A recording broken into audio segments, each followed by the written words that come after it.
So, hi guys, I would say good evening. It's really night time here where I am, and if I check on my laptop, it's actually 1:37 a.m. in the night, and I was like, let me make a vlog. So,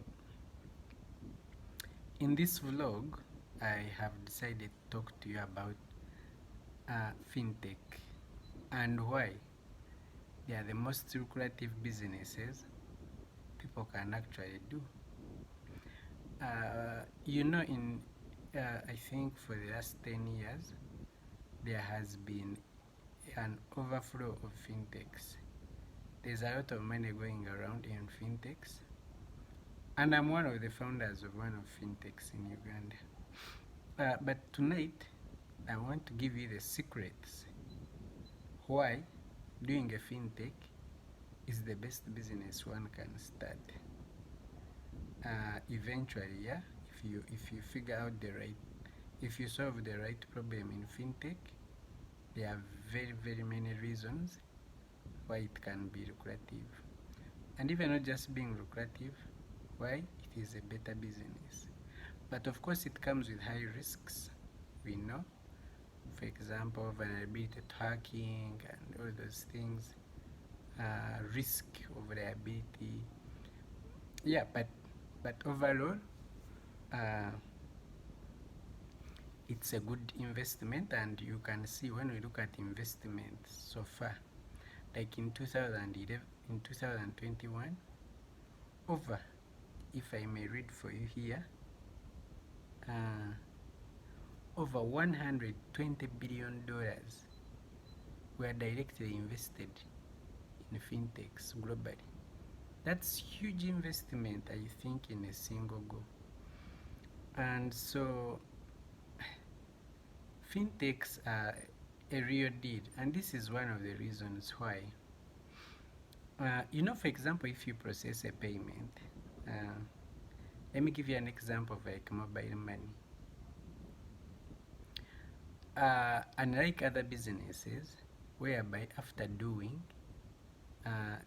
rendering a service, you demand to get paid. In fintechs, you don't demand. You are paid before actually you deliver the service, and that is only in business. In fintechs, for example, if person A sends money to person B on mobile money, if assuming they have sent $1 from person A to person B, mobile money will have a charge, maybe it's 1%. So 1 cent will be deducted before even the money is sent. So there will be a transaction fee of 1% deducted, and then you receive the other balance. Which other business does that? And this is real money. So the person rendering a service gets to be paid first before even he renders the service. You can't compare this to anything. I mean, even if you are an employee of, I don't know, even if you are building a rocket, you don't get paid in advance. Even if you are in logistics of moving, I don't know what, you don't get paid faster. If you are like in consultancy, like most software people, you start as consulting firms, but think about it. They'll give you a deposit probably, and then you'll have to demand the rest of the money, and then it is depending on very many things. So you wouldn't want to do a business that depends a lot on over demanding people. And when you think about fintechs, they always have the money there.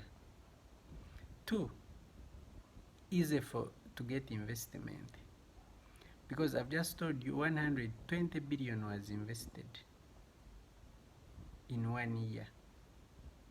Everyone wants to invest in such a business, and this is the reason.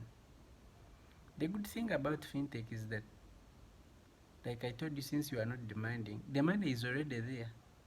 Even when you are convincing an investor, you'll be like, the last year I processed 100 billion, say Ugandan shillings, at a fee of 200 million.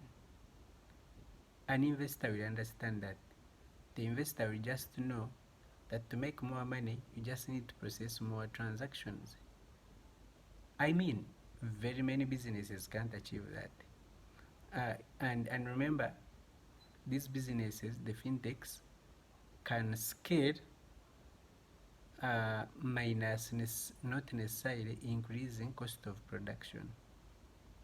So like if MTN was processing 100 million transactions a day, making a profit of say 100 millions every day, it could go to 200 with almost no addition on any employee. Most businesses can't easily do that, but in fintechs you can do that. Of course, there'll be some scaling maybe on infrastructure and things like that, but basically the return on investment is extremely high. Yeah, so that is one of the things. So you can directly see the money you are investing and you can reap it. You can scale easily without necessarily increasing your cost of operation. And that is not common in other businesses. So in fintechs, however, it comes with high risk. Of course, they say anything with high gain always comes with high risk. You can easily be hacked, you can lose money, you can lose reputation, you can there is a lot that can go wrong really in fintechs, but a lot also can go right. And it is very easy to find investment compared to other, because this is the business of money. Everyone wants to have to be where money is, and for fintechs they're always having money. I'll give you an example. We saw one fintech, for example, here in Uganda, which lost about 11. They lost about 11 billion Ugandan shilling in a day, actually in an hour. That's equivalent to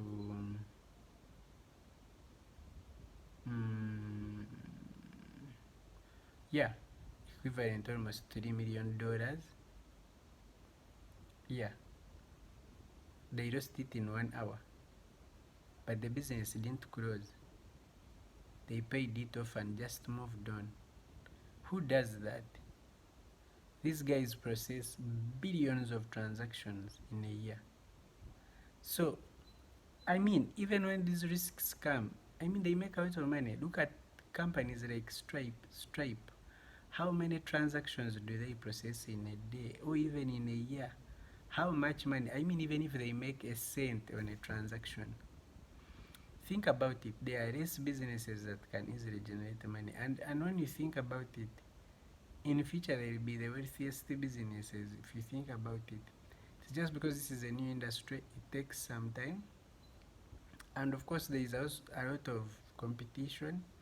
It's not like you can be the only company that processes all the transactions of the globe, because also barrier of entry is a bit high but not as high. So for example, for people who create devices, or maybe if you create a very sophisticated software, you create a little bit of barrier of entry, but for fintech it is not as high. You can imagine we had PayPal and then Stripe came. So those are some of the disadvantages. There is less barrier of entry. Yeah, it is there, but not as high. The barrier of entry is mainly maybe on laws, and yeah, if you want to establish such a company in any country, the bureaucracy is extremely high, so you have to deal with very many issues, licensing and all these things, and of course initial money you have to put in to be able to build such infrastructure.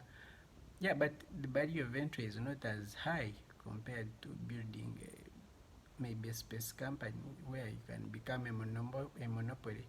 So the challenge here is that in fintech you can't easily be a monopoly, but the good thing is also that you can be a niche product. So you find a company like Stripe which processes payment, but again you'll find other companies maybe which mine coins, maybe find other companies that that process other different kinds of payments. So it is maybe who are in remittances like Western Union and World Remit.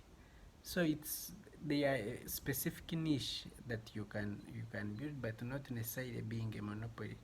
And of course, companies that are a bit which are a monopoly are the ones that make larger profits than others. That one we know, at least we learned from 0 to 1. Yeah, so guys, what do you think? What do you think? Have you worked on fintechs before, and what is your view? Yeah, because investors are pouring a lot of money here, billions of dollars, being invested in this. So, what do you guys think? So, it's a lovely night. Have a good night, guys. Yeah.